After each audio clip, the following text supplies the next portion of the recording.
The book of Psalms, chapter 77, verse 1 to 20.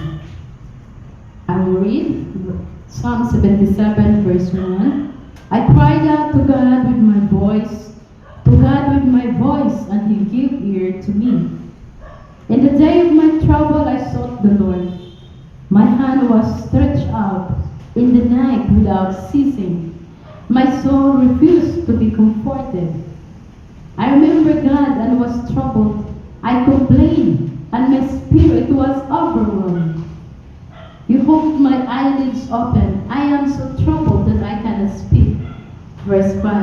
I have considered the days of old, the years of ancient times. I call to remembrance my song in the night. I meditate within my heart, and my spirit makes diligent search. Will the Lord cast off forever, and will He be favorable no more? Has His mercy ceased forever? Has His promise failed forevermore? Has God forgotten to be gracious?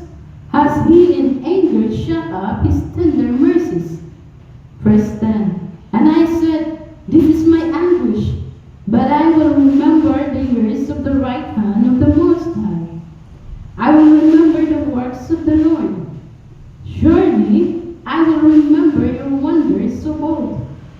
I will also meditate on all your work and talk of your deeds.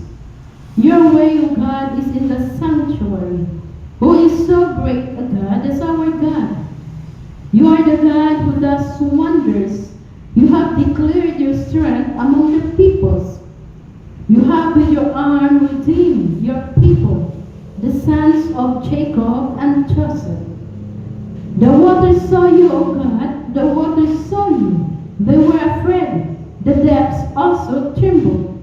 The clouds poured out water. The sky sent out a sun. Your arrows also flashed about.